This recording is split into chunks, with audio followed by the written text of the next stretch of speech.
بسم اللہ الرحمن الرحیم۔ ایک دن کا اعتکاف، اس کی فضیلت۔ سرکار نامدار صلی اللہ علیہ وسلم نے فرمایا، وَمَنِ اعْتَكَفَ يَوْمًا ابْتِغَاءَ وَجْهِ اللَّهِ تَعَالَى جَعَلَ اللَّهُ بَيْنَهُ وَبَيْنَ النَّارِ ثَلَاثَ خَنَادِقَ أَبْعَدَ مَا بَيْنَ الْخَافِقَيْنِ۔ جو شخص اللہ عز و جل کی رضا و خوشنودگی کے لیے ایک دن کا اعتکاف کرے گا، اللہ عز و جل اس کے اور جہنم کے درمیان 3 خندقیں حائل کر دے گا، جن کی مسافت مشرق و مغرب کے فاصلے سے بھی زیادہ ہوگی۔ یہ حدیث پاک الدر منصور جلد نمبر 1 صفحہ نمبر 486 پر ہے۔ پچھلے گناہوں کی بخشش۔ حضرت سیداتنا عائشہ صدیقہ رضی اللہ تعالیٰ عنہ سے روایت ہے کہ نبی اکرم صلی اللہ علیہ وسلم آپ کا فرمان خوشبودار ہے، من اعتکف ایمانا و احتسابا غفر لہ ما تقدم من ذنبہ۔ جس شخص نے ایمان کے ساتھ ثواب حاصل کرنے کی نیت سے اعتکاف کیا، اس کے پچھلے گناہ بخش دیے جائیں گے۔ یہ حدیث پاک جامع صغیر صفحہ نمبر 516 اور حدیث نمبر ہے 8480۔ 2 حج اور 2 عمروں کا ثواب۔ امیر المومنین علی المرتضی شیر خدا کرم اللہ تعالی وجہہ الکریم آپ سے روایت ہے، نبی اکرم صلی اللہ علیہ وسلم آپ کا فرمان ہے، من اعتکف فی رمضان کان کحجتین و عمرتین۔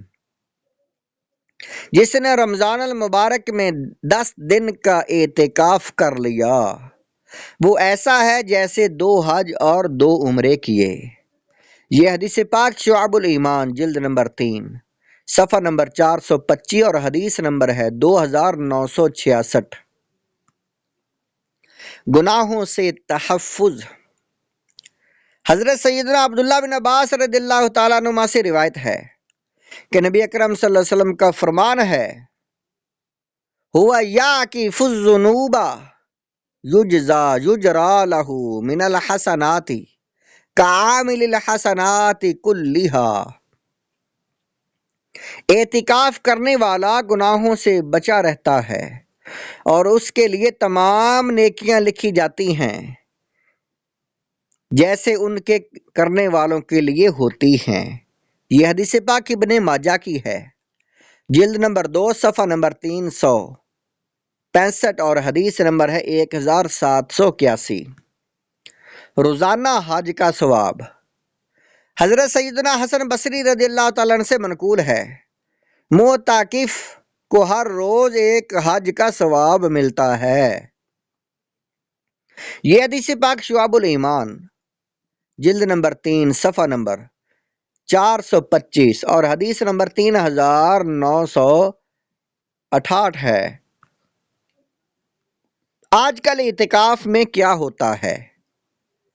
افسوس کے ساتھ کہنا پڑتا ہے کہ آج کل اعتکاف نہیں بلکہ سیاسی تبصرے ہوتے ہیں۔